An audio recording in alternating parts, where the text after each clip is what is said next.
बिस्मिल्लाहिर्रहमानिर्रहीम। पाकिस्तान और दुनिया भर से देखने और सुनने वालों को फैज़ान भट्ट का सलाम।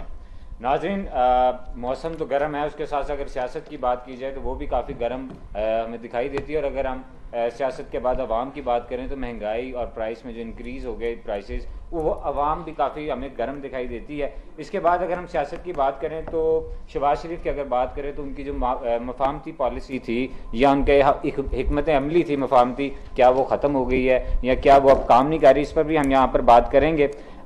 वज़ीर आज़म साहब का कहना है कि मैं मुंतखब वज़ीर आज़म हूँ और किसी की ज़रूरत नहीं जो मेरे से इस्तीफ़ा मांग सके। तो ये कोई भी नहीं मांगते, अवाम मांगती है कि जब कोई काम नहीं कर रही होती हुकूमत। इसके बाद नवाज शरीफ साहब का भी बार बार कहा गया कि उनको वापस बुलाया जाए, यहाँ पर पाकिस्तान वापस बुलाया जाए और जो उनके एक ट्रायल है उसको दोबारा स्टार्ट किया जाए। मरीम नवाज साहिबा, उनका कहना है कि 16 तारीख को जो वो एक जलसा करेंगी उसमें हुकूमत वक्त जो है उसको एक टफ टाइम दिया जाएगा और जितना जुल्म किया जा रहा है और जो सियासी इंजीनियरिंग की जा रही है नैब के थ्रू, उसके ऊपर भी वहाँ पर बात करेंगी मरीम नवाज साहिबा। और कुछ 2-3 नए इस तरह के पॉइंट्स बताएंगे कि जिससे पूरे मुल्क में एहतजाज का जो दायरा कार है उसको वसी किया जाएगा और इसमें शहबाज शरीफ की जो गिरफ्तारी है उसको भी डिस्कस किया जाएगा। उसके बाद भारत एक बार फिर हमेशा की तरह बुज़दिलाना हरकत कर रहा है और उसने LOC पर जो मासूम शहरी हैं उस पर फायरिंग की और पाकिस्तान आर्मी जो है उसने भरपूर उसका जवाब दिया और इंडिया के 3 जो फौजी हैं उनको मार डाला। और इसके बाद अगर हम बात करें तो पूरी दुनिया कोरोना की लपेट में थी और आहिस्ता आहिस्ता जो कोरोना है वो ख़त्म होता जा रहा था। लेकिन अब फिर पाकिस्तान की अगर बात करें तो सिंध हुकूमत जो है, सिंध में कोरोना जो मिनी स्मार्ट लॉकडाउन है वो वहाँ पर लगाया जा रहा है और इसी तरह जिस तरह पहले किया जा रहा था कि मेडिकल स्टोर्स और जनरल स्टोर्स जो हैं, जो रोज़मर्रा की एशिया जो है वो दुकानें खोली गई हैं। इस पर भी हम बात करेंगे क्या वजूहत है इस तरह की कि कोरोना पर दोबारा कोरोना जो है दोबारा फैलने लगा और इस पर काबू नहीं पाया जा रहा। इन सब पर बात करने के लिए मेरे साथ जो गेस्ट हैं वो किसी तारुफ के मोहताज नहीं। सबसे पहले हमारे one and only senior analyst एहसान मिटालवी साहब, सर आपका बहुत शुक्रिया। पाकिस्तान पीपल्स पार्टी को जो रिप्रेजेंट कर रहे हैं अशरफ भट्टी साहब वो भी मौजूद हैं, सर आपका भी बहुत शुक्रिया। और साथ साथ जो सीनियर तज्जियाकार कॉलम नवीस हैं डॉक्टर अख्तर सिंधु साहब वो भी हमारे साथ हैं, सर आपका भी बहुत शुक्रिया। सबसे पहले भट्ट साहब अगर आपकी तरफ आएँ कि 16 तारीख को जो अपोजिशन है नून लीग है वो एक जलसा करने जा रहे हैं गुजरांवाला में और उनका ये कहना है कि हम हुकूमत को टफ टाइम देंगे, तो क्या सिर्फ नून लीग ही एहतजाज करती दिखाई देगी या पाकिस्तान पीपल्स पार्टी भी उनका साथ देगी? बिस्मिल्लाहिर्रहमानिर्रहीम। शुक्रिया फैज़ान भाई।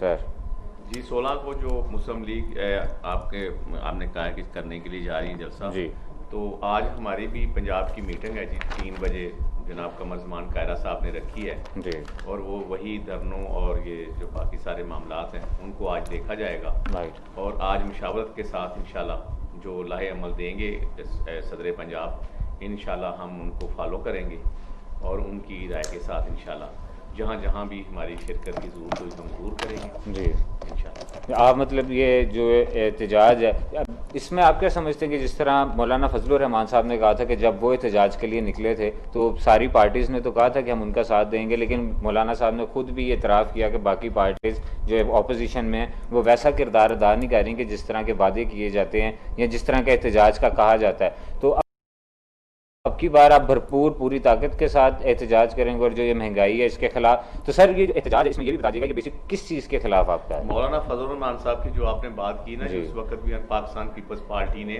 उनका साथ दिया था, साथ हमने वो नून लीग भी शामिल थी जी और हमारा बहुत बड़ा जो हमने वेलकम किया था उनको अलामा मौलाना साहब को जी, वो मुझे आज भी याद है कि हमने न्याज बेग ठोकर पे बहुत बड़ा हमने उनका जो है उनका इस्तकबाल किया था और मनारे पाकिस्तान में वो रात रुके थे, हमने उसका उस वक्त भी हमने उनका साथ दिया था और इंशाल्लाह अब भी मौलाना साहब हमारा जो APC है उसका हिस्सा हैं और वो इंशाल्लाह हमारे साथ होंगे। और ये साथ देखें जी, ये इस वक्त जो महंगाई का दौरा है जो इस वक्त अवाम महंगाई की चक्की में पिस रही है, बिल्कुल मैं ये तनकीद नहीं करता। आप आज किसी भी TV चैनल को उठा के देख लें, किसी न्यूज़पेपर को उठा के देख लें, किसी तजिया निगार से बात कर लें, किसी एंकर से बात कर लें, सब लोगों की भूख की वजह से चीखें निकल रही हैं और हर बंदा बुलबुला रहा है बिल्कुल। और ये वक्त दूसरी हुकूमतें जब आती थी, बटालवी साहब भी बैठे हुए हैं, डॉक्टर अख्तर संधू साहब भी इस चीज़ के शाहिद हैं कि जो दूसरी हुकूमतें आती थी तो लोगों की चीखें निकलती थी कोई 2 साल के बाद, कोई 3 साल के बाद, कोई आखिरी साल रहता था तो वो अवाम जो बलबला उठती थी। लेकिन इनकी सूरत हाल तो ये है कि ये ठीक 3 महीने के बाद ही अवाम को इन्होंने इतना परेशान कर दिया। आज देखें कि ये जो इनके दावे थे वो कहाँ गए।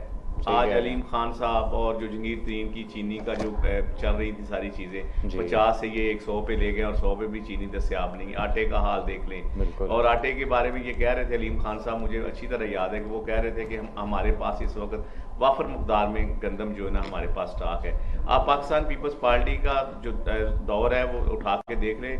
बेशक उस वक्त भी मुल्क में दहशतगर्दी का दौरा था। आज भी लोग याद करते हैं कि जो दहशतगर्दी को खत्म किया तो उसमें पाकिस्तान पीपल्स पार्टी का भी किरदार था। बेशक हमारी फौजें ये सारा कुछ करती हैं, लेकिन जो हुक्मरान बैठे होते हैं, जो रियासती अदारे होते हैं, वो बिल्कुल उनके साथ कंधे से कंधा मिला के चल रहे होते हैं। तो हमने उनका उस वक्त भी साथ दिया। आज भी अगर इमरान खान साहब के कोई अच्छे काम होते हैं तो उनको अप्रिशिएट करना चाहिए हमें। लेकिन आप बताएं कि ये जो पेट्रोल था वो 80 से 104 पे ले गए हैं, चीनी 50 से ये ले गए 100 में भी नहीं मिल रही। आटे का हाल देखें, डॉलर का हाल देखें, और दवाइयों की इन्होंने 300% जो कीमतें बढ़ाई हैं। कभी आज तक ऐसा नहीं हुआ।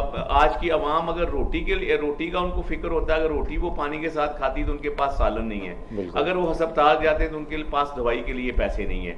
आगे सर्दियां आ रही हैं, मैं समझता हूँ गरीब लोग जो बेचारे अपनी जिंदगी को पता नहीं किस तरह बसर कर रहे हैं, और सर्दी में उनका पता नहीं क्या हाल होगा। और हमारे मोहतरम वजीर आजम साहब जिस बात पे भी सो मोटो नोटिस लेते हैं, जिस बात पे भी सो मोटो नोटिस लेते हैं, उसी का सत्यानाश करके रख देते हैं। अभी देखें सर्दियां आई भी नहीं और गैस का ये हाल है कि 4-4 घंटे जो गैस है वो गायब है। मुझे समझ नहीं आती कि ये सारी चीजें, ये आने वाली जो हुकूमत होती है वो जाने वाली हुकूमतों पे ये सारा मलबा क्यों डाल देते हैं? क्या वो उनका अपना कोई किरदार नहीं होता?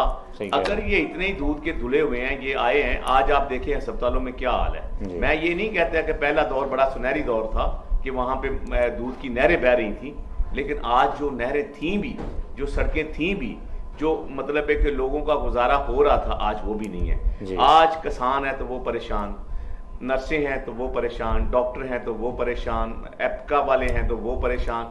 कोई ऐसा बंदा है जो इस मुल्क में इस वक्त सुख की जिंदगी बसर कर रहा है? नहीं कर रहा। और ये अगर हुकूमत कहे जी हमें हालात ही इस तरह के दिए गए हैं और हमारे पास था ही कुछ नहीं, और जो ताकतें इनको लेके आई हैं इनको चलाना भी चाहिए। हर काम हर बंदे की बस की बात नहीं होती। अगर मैं मैकेनिकल इंजीनियर हूं तो मुझे कोई बंदा कहे जी आप मैकेनिकल इंजीनियर हैं तो मुझे कोई चीज बना के दे तो मैं बना सकता हूं। अगर वो मुझे कहें जी कि आप इंजीनियर हैं तो मुझे जो है ना वो आप गुब्बारों में हवा भर के दे, और भाई ये मेरा काम ही नहीं, तो मैं कैसे करूंगा?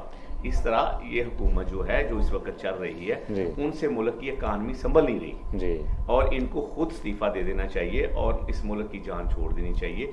और इनको ये भी मैं कहता हूं कि जो इन्होंने 5 माह वाले, 1 साल वाले, 2 साल वाले वादे किए थे वो कहां है? आज कोई नजर चीज आ रही है? ये कहते थे कि अगर बिजली का बिल बढ़ता है तो मैं समझता हूं कि इस मुल्क का वजीर आजम करप्ट है, गैस के बिल बढ़ते हैं तो मुल्क का वजीर आजम करप्ट है, फलां चीज बढ़ती तो मुल्क का वजीर आजम करप्ट है। अब ये जो सारी चीजें बढ़ी हैं तो अब ये जवाब देना कि कौन करप्ट है। जी भट्ट साहब, आप बिल्कुल ठीक कह रहे हैं। आप ही की बात को अगर सेकंड करेंगे, जो वादे करते थे, जो कहते थे हम वादे पूरे करेंगे, वो कहते दिखाई देते हैं कि हम मुद्दत पूरी करेंगे। वादों वाली बात ही खत्म हो गई है। जिस तरह भट्ट साहब कह रहे हैं, बिल्कुल ये एक अलमी है कि हर चीज़ महंगाई के दहाने पर है। अद्वियात जो हैं वो मरीजों की पहुंच से दूर हैं, तो इसकी क्या वजूहत है, इस पर भी बात करेंगे। एक शॉर्ट ब्रेक लेते हैं, ब्रेक लेने के बाद दोबारा आते हैं और यहाँ पर आके मजीद जो सवाल हैं वो यहाँ पर अपने मेहमानों से करते हैं।